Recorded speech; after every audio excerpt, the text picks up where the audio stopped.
So today we're going to talk about the basis of an online business, which is an online course. You need an extraordinary product. We're going to talk about creating an extraordinary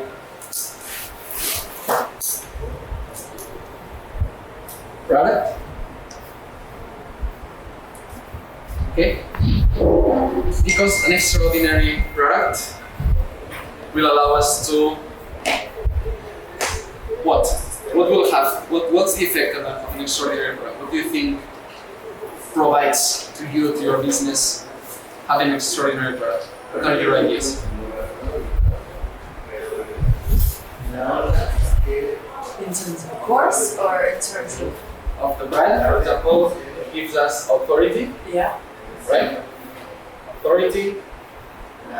What else? Influence. You have a course that everybody talks about because it's excellent, extraordinary, gives you influence. Exactly. What else? Sales. Sales. What else? Gives you results for your clients, which translates to social proof. Exactly. You got it. Social proof. So when you have social proof, what happens? That we have an amazing mental trigger, a key mental trigger to sell more courses. So social proof drive more sales, more clients that see more results, it's more social proof. And we create this loop here, this loop here, okay? That allows our business to grow, to scale, okay? So the basis of everything is extraordinary product, because what happens if you don't have an extraordinary product and you drive marketing and sales? What will happen very quickly? Exactly. Bad reputation, right? If this is not in place, you don't have an extraordinary product, you get bad reputation.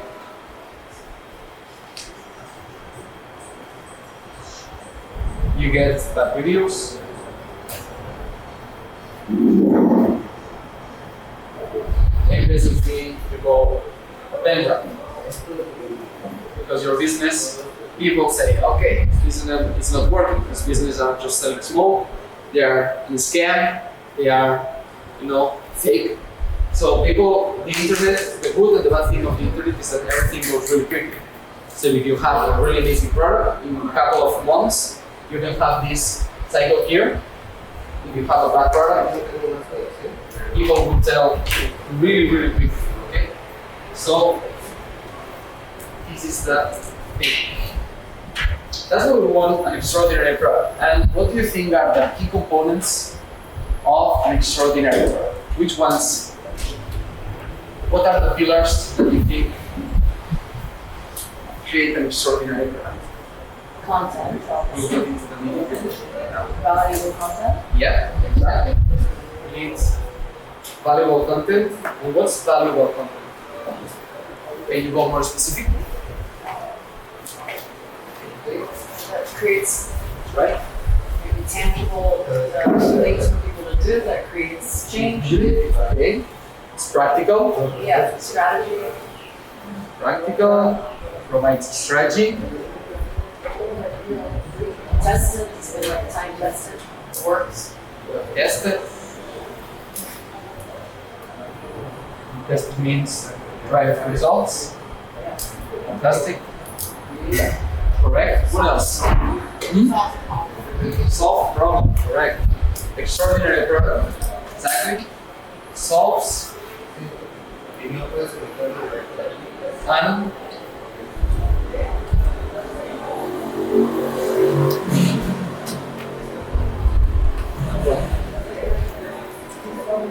what's this word? Specific. This is the key. This is one of the keys of the extraordinary product. A good product solves a lot of problems, solves a bit of this, a bit of that. An extraordinary product solves a specific problem. So people after X amount of weeks, let's say 6, 8, 12, 24 weeks, people can tell clearly if this promise that you said at the beginning has been accomplished or not. And people, when you are recording the testimonials, you can ask people a specific question. Okay, you entered this course, this program, this service to achieve this. Has this happened? And the answer has to be yes or a clear no. If people is like, well, I don't know, but I feel happier and I feel more light and I feel more, this is a product, a good product, maybe a great product, maybe an excellent product, but not an extraordinary. Okay, an extraordinary product that drives sales and results and all these social proof that we talked before, focus on a specific problem. And this is one of the things that I see in entrepreneurs and digital nomads and people that create content and producers online, is that they don't focus on a specific problem. They are super broad. And what happens? That they pay a really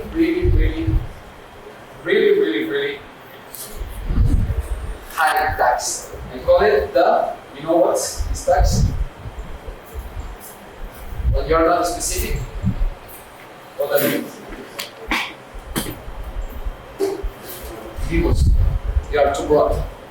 So a lot of producers, people that want to make a living online, that want to scale a business online, that want to make a lot of money, impact thousands of people, what they are failing at doing is being specific. So they pay the ambiguity tax. Ambiguity tax means that when they create a sales letter, or they create an ad, or they create whatever it is, a webinar, they are too broad. So people is like, okay, I think I'm going to learn something about losing weight, or popularity, or being a better leader, something like that, but I'm not really sure about what I'm going to get. You know? So for example, today's class, it's how to create an extraordinary product that one, people will finish until the end, two, achieving the specific results you promise with your offer, and three, that sells by itself. Okay, these are the characteristics of an extraordinary product. Okay, you have them down. Which is number one? What is number one? People watch to the end. Okay, people go until the end. Okay, and finishes the product. Because some products are so boring that people just go from module 1 and they don't go until module 8. Okay? So finishes until the end, apply it because it's practical, has a strategy, can sell, and people can see results. Number 2, what is number 2? Solves a specific problem. Exactly.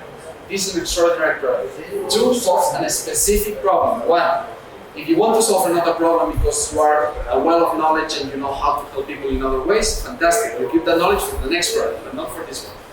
Okay, we have to separate. One product. Okay? And number 3, what's the third characteristic of an extraordinary product? It sells by itself. Okay? You just have to talk. So for people that says, yeah, I don't know how to sell, it's a bit difficult to sell for me, I don't want to be salesy, etc. I don't like these pitches in which the marketer is pitching like super aggressively. Okay, the best way that you don't have to do that at all is having an extraordinary product. Because, I mean, you just go here in front of people and it's like, look, I have this product that allows you to, and then you put this statement, solve your specific problem, and achieve the desired result without, and then you put there the objections. Okay, so this is the formula. You can write it down. The formula is the following. Okay. Solve this problem. Achieve this. Okay, solve. We got here the problem that you have right now. Okay, achieve desired result.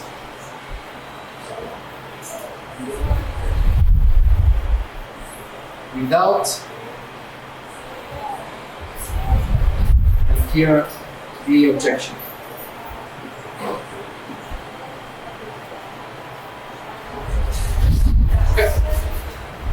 So you tell people, okay, I have a product that allows you to solve this. You will achieve this in this amount of time without these problems that you have right now, without these objections that you have right now. And well, these are the results of my students. And you go boom, boom, boom, boom, boom, boom, boom, boom, boom, boom, boom, boom, boom. You show 20 of those. Okay, and in 1 minute you can create what I call a mashup. Okay, this works like a chart, a mashup of testimonials. So you create a video because your problem that you solve is so specific. All the testimonials are referring to that problem that you solve. This is the key part. Okay, you don't want testimonials that talk well about you. A good testimonial or a good mashup of testimonials that sells the product by itself, it's not talking how amazing Nikki is, how beautiful she is, how charming, how loving, how caring. That's awesome. That's awesome for you. But what people want to know is how good Nikki is at solving this problem. Nikki is amazing at bringing me clarity. Kai is an amazing team leader and a wealth of knowledge, a genius working with CEOs. Okay? People don't want to know how smiley is this guy. That's good, that's a bonus point. But in these testimonials, we want people to say, okay, Kai helped me in 8 weeks to have a team that is inspired, that are going the extra mile for me, when before it was all the time feeling like I was a boss. I had to push, had to ask, please, the team to perform, and now I feel like I'm a leader after 8 weeks working with you. And now the team is performing like crazy, and I'm just watching how the work is done. Okay? So you want, if that's, let's say, your promise, the problem you solve and the desired result that they achieve, you want this in the mashup. So in 1 minute, the ideal time is 70 to 90 seconds. You collect as many testimonials as you can, saying exactly this or this. These words. So you want people in repeat saying the exact same words. So when you have this, the extraordinary product sells by itself, and you have a machine. Okay, you have a machine at selling, a machine in the marketing side. But to get there, okay, what do we need? To create the extraordinary product, right? So this is what we're doing. This is what I love. Creating an extraordinary product. Okay, so what are the parts of an extraordinary product? First of all, we gotta talk about the big picture. Okay, we gotta determine things like, for example, what's gonna be the operation, deliver, is that correct? Deliverability? Yeah. Duration, how are we gonna deliver? We're gonna add the bonus, the secret bonus. This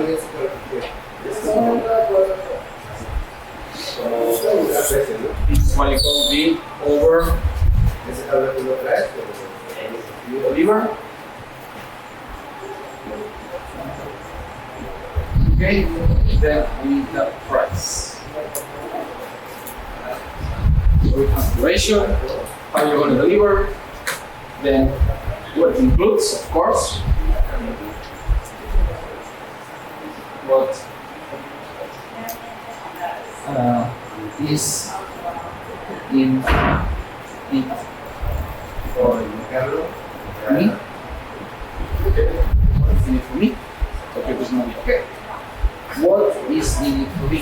Operation related bonus, secret bonus, and price. Okay? You need this for the marketing part. You need to map all this up. And then we also need, of course, you as the creator of the course. You need to add here how it's going to fold. Fold. Okay, what I call an app. Okay. So you have the unfolding, you have the lab, and then it's you saying, okay, people are going to start here, they are going to go here, this is going to be week 1, this is going to be week 2, this is going to be week 3, and you go, and here, like treasure. Now, okay, people eventually get here, see the results. What do you ask them here for? The testimonial. Exactly. So here people see the results. They are super happy and you watch the testimonial. Okay. So this is the expert part. This is the marketing part. Okay. So as an expert, some people is really good at this. They have amazing products. They know how to help people get from point A, from point 1 to the last one, point B, super quick, super fast. They are amazing at that, but they are the most kept secret in the world. They are gems. They are helping maybe 10 people a year, 20 people a year, 50 people a year, and they could have the potential to reach thousands of people, but because this marketing part is not in place,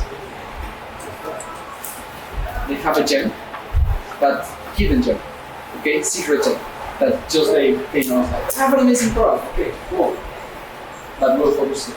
So this is going to be the 2 parts of today's session. We're going to talk about the marketing part, and then we're going to talk about the unfolding. So this has some psychology behind that I want to cover, how to create each week. So we have the week, and inside each week we have the different lessons, okay? We have the different videos, actions people need to take. So this is week 1, then you have week 2, with the different ones, okay? So we are going to talk about these different weeks. What I'm doing here is the prep before starting. What I'm doing at the end, like the final party or the celebration, okay? So we're going to cover that. And as well, I want to talk about how to create lessons in a way that people is addicted to your course. So people is like, I want the next video, I want the next video, I want the next video. Like if it was Netflix, a series, okay, of Netflix. How we create this? So we will unfold this with what I call the content blender. Okay? The content blender. What are the different parts that each lesson has to have to be addictive, and for people to understand what we said here, the strategic part, and then be willing to apply the practical part. Okay? So how did I get to all this before jumping into these 2 parts? How did I get here?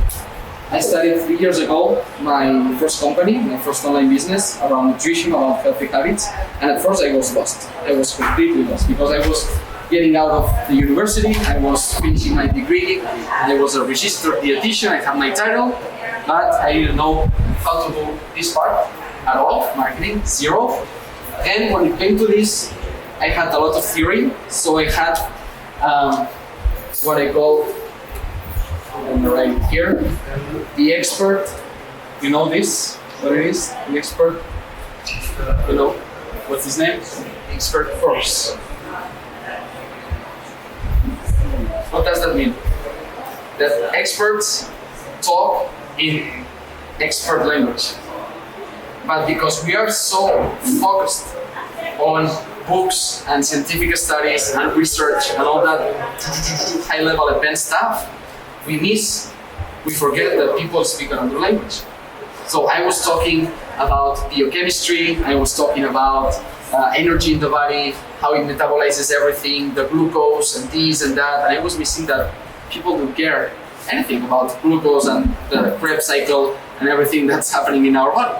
People just want to know, okay, should I eat carbohydrates at night or no? How much? You know, all these things. So we have to make sure that we are speaking the same language when we create an extraordinary product. We have to make sure that we talk with people and listen to people and ask consistently, hey, do you get me if I'm talking about this? So for example, now, each of these parts, I don't want to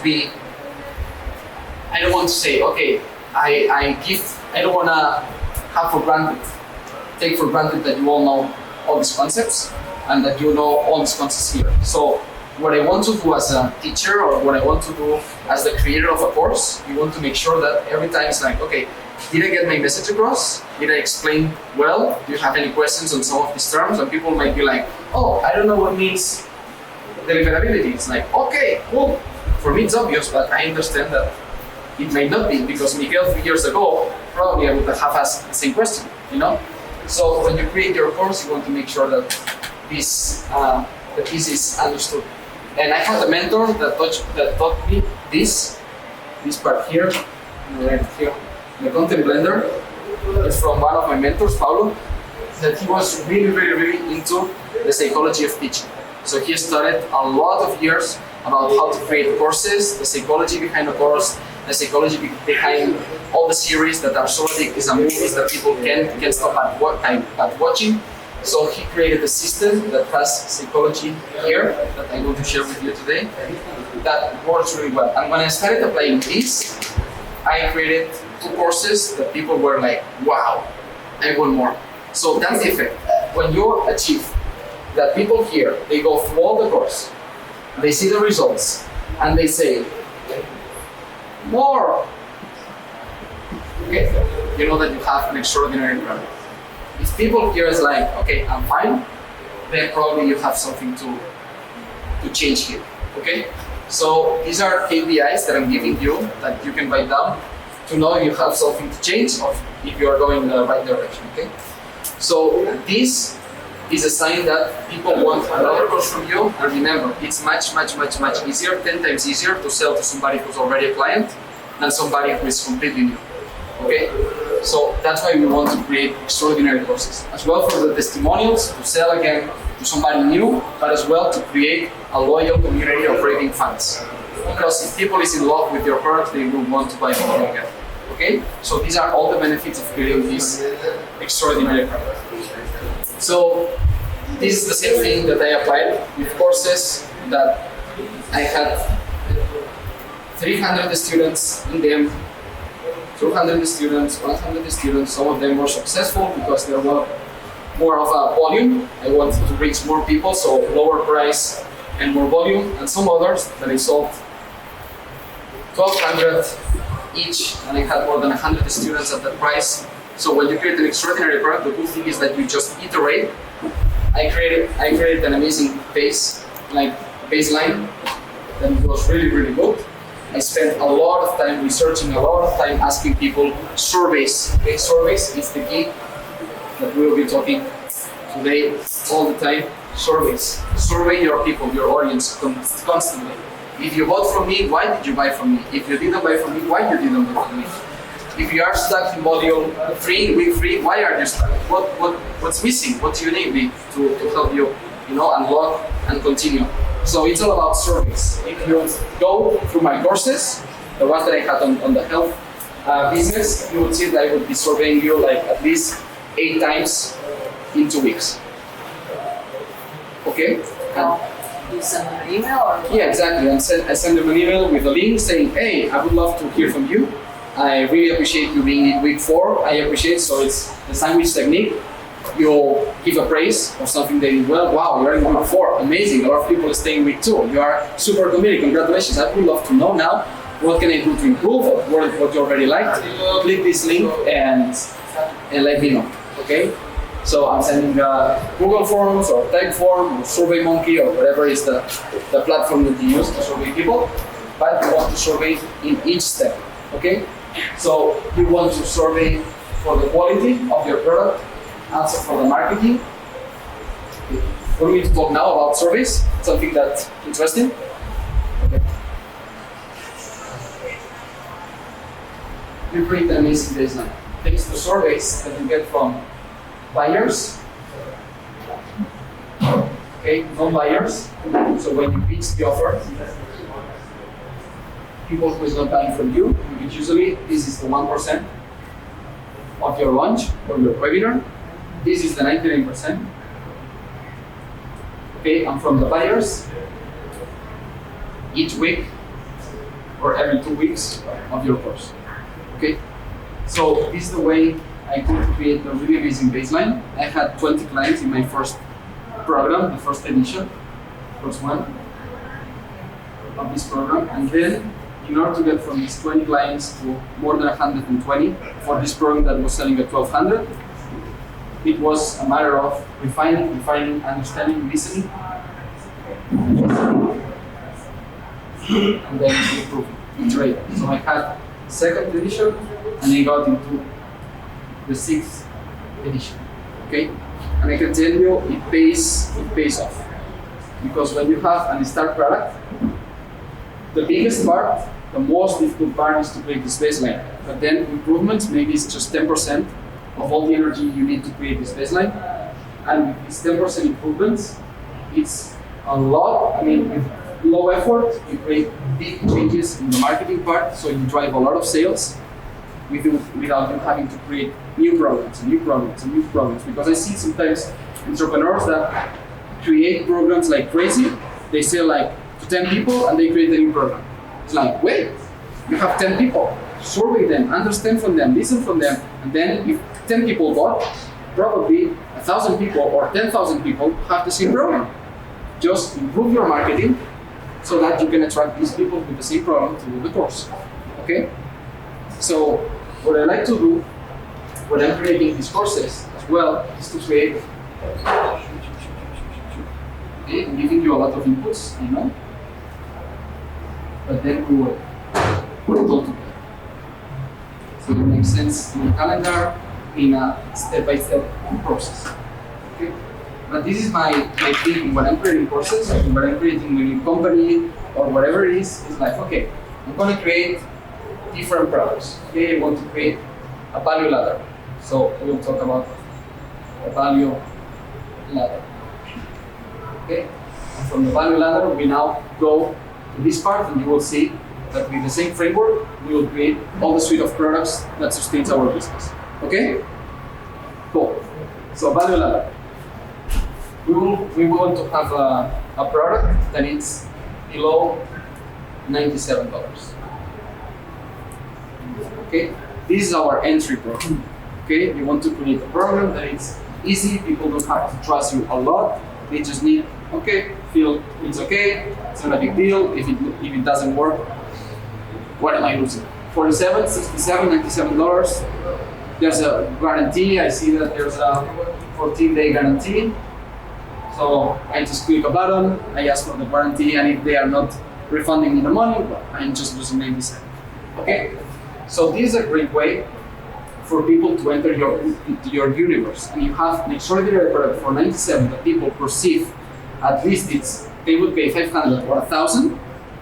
Then you have loyal people and big volume or loyal people that then will go directly. They can jump directly to the one that is, let's say 98 to 497. Okay. This is the second one. This is what I call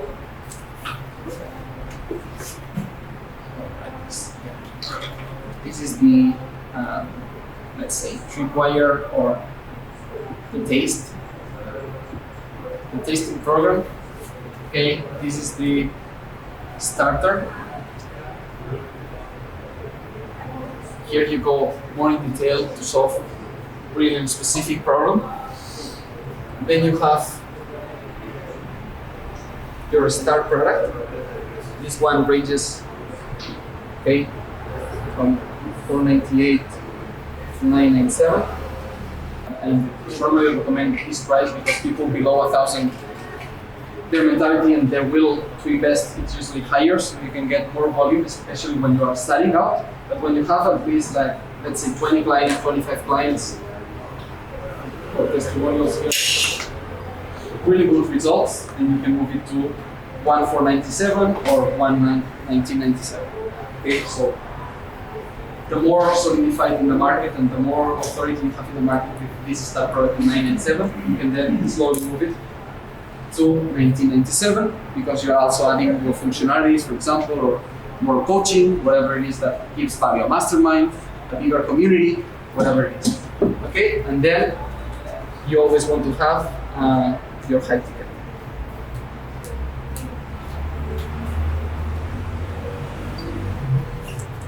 So this one is above 2,000. Okay. So you want to have your high ticket program, and it's above 2,000. Okay.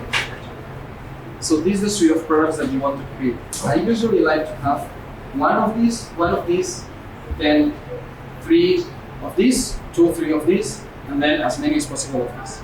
You can have 12, 15 of these. Okay? Because these ones are easy to sell after a talk. So for example, you finish a talk and it's like, guys, you want to have this extraordinary product course that I will teach you step by step how to do this. I think it's fair price, so at 10.97. You can buy it in this link, boom, you send the link.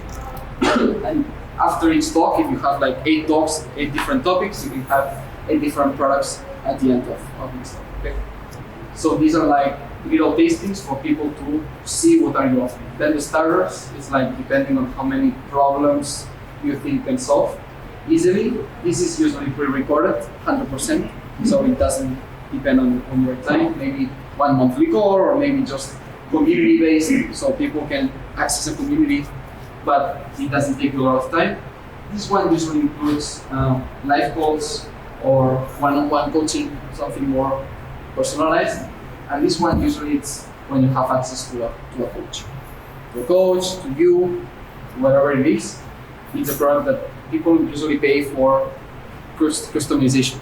So for them to feel like, wow, they care about me, they listen to me, they listen about my specific case, they give me specific solutions to my problem, etc., etc.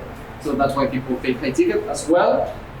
What people is expecting at high ticket is that you solve the problem much faster than if they had to go for this one. So for example, the specific problem for this one and this one is the same. It's just that, okay, you can have it with pre-recorded videos, it's 20 hours of content, or we can solve it in 5 hours with 5 one-on-one calls. You choose. And this one is unlimited, everybody can access, and this one I have 5 spots. Because my time is limited, or my team is limited, whatever it is. So you create scarcity in this one, and also increases the value of the product. This is why I want to talk about the scarcity, because it's a powerful mental trigger. You want to position scarcity. The more high ticket you go, more scarcity you put. Because what's the scarcity, Miguel? Scarcity basically is, imagine glass or carbon, okay, like coal or diamond.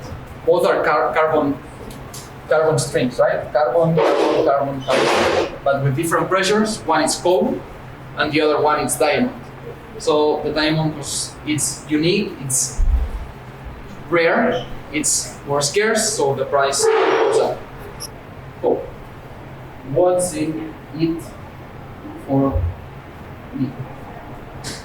Okay, so usually we have a bias when creating a course. I had this bias before, that it was, okay, the more content I'm putting, the more I can increase the value. At all. The less content you put, the more I'm going to pay you. Okay, I'm going to ask you, Kai, if I'm saying, okay, Kai, I'm going to give you 50 lessons and 20 hours of content to solve this problem. And then I'm giving you option B, or you can choose. I'm going to give you 5 lessons, which is 3 hours of content, and I promise you, you can solve the same problem. Which one do you choose? Option A or option B? Well, I would definitely choose the shorter one. Okay. But what's going on in my head is, Yeah. well, the shorter one covers less content. Maybe it's not as effective. However, Yeah. if somehow I can convince the shorter one is equally effective, of course I'll pay the shorter. Exactly. And would you pay 5 times more for the shortest one? Yeah, the 20-hour one, I probably won't even compete. 20 hour or 3 hour? Yeah. You pay 5 times more for the 3 hour, Yeah, totally. right? What about you, Alexa? Well, What do you prefer? What do you I think? don't know how people would they compare it? Would it be like, okay, that's important to comparison, but it's like, I don't know, I just feel like, how do I say it? How do they know that one is better than the other? like what I was saying too. Mm-hmm. What do you mean? I don't know. I'm kind of sorry. I can't explain it properly, but okay, you can put someone else with first. Okay, Nikki, what do you think? Yeah, When it comes to providing content. And sometimes this fear of, oof, I have to provide more content because otherwise people will feel like, wow, I'm not paying that much. yeah. No, personally, I'm more driven by. I want the golden nugget shorter. I don't want a 2-hour podcast. I want a 15-minute one that gets to the point. Mm-hmm. Yeah, exactly. So what we want to make sure, this is the quote that I live by, and the filter, I'm going to give you the quote that I use to filter when I create a course, is simplicity. Simplicity is the ultimate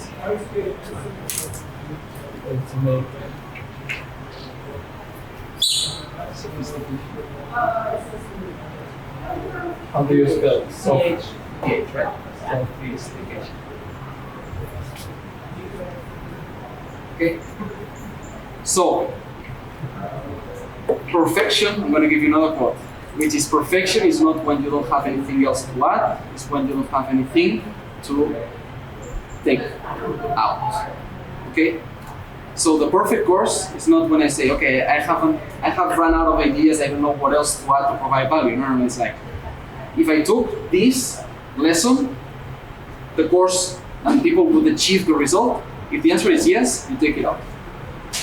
When you have, let's say, 10 lessons, and you ask yourself, can I take out this lesson? No. Can I take it out? No. People need no. Okay, I need all those. Perfect.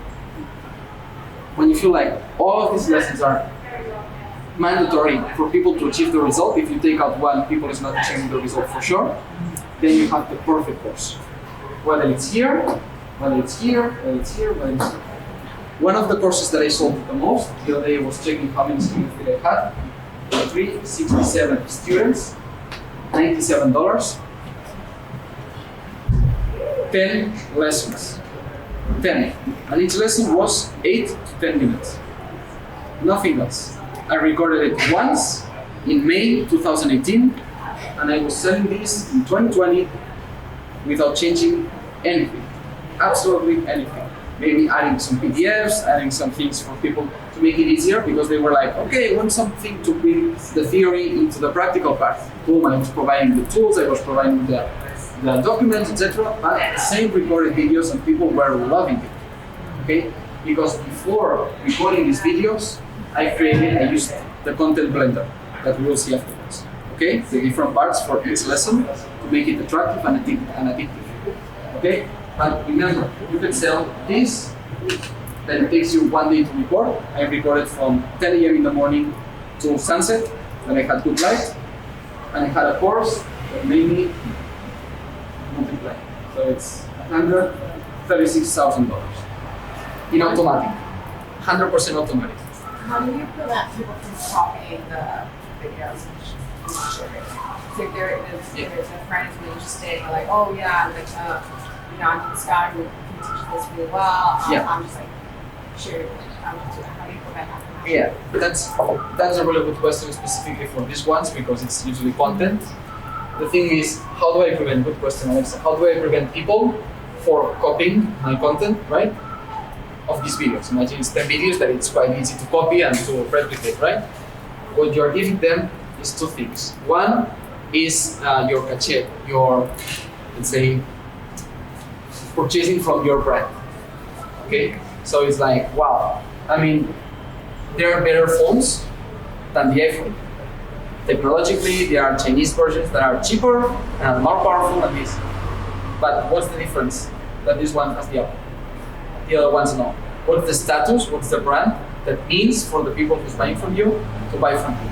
Okay? This is number one. And number two, what you also can do here is to give them access to your community, which is unique. So people can even send passwords or make it like pirate version, this fake version, and they sell it for $5 with the same content, the same videos. But people will just have access to the videos, which is okay. but they will not have access to your community, which makes it valuable. That's why community is a huge thing when you create this suite of products, because people can get invested in your brand, can become loyal, can become raving fans. And if you include, for example, a monthly call with all your clients with you, people is gonna be, wow, I prefer to pay 97 so I can be with Alexa once every month, for example, or she's doing a giveaway or some special thing for clients that are in that email list of clients. And if I'm buying it for $5 to some random place in the internet, I'm just getting the content and I'm losing all the other engagement. Remember that people is not buying because of the content. 99% of the times, people is just buying for the emotional connection that they will get and the emotional reward they will get when they buy from you. Okay? So the more emotional connection you can give them, the more community sense, the more extra things that nobody can provide. Access to your coaches, your community, to you, your giveaways, your exclusive retreats with special discounts for clients, whatever it is. The more people is gonna be, I don't care if they are getting it 10 times cheaper, I wanna be here, okay? So that's how you create. You have to think about how can I make my brand unique? How can I position better my brand? How can I create the status? How can I create a sense of community that makes people invested in my brand? Okay?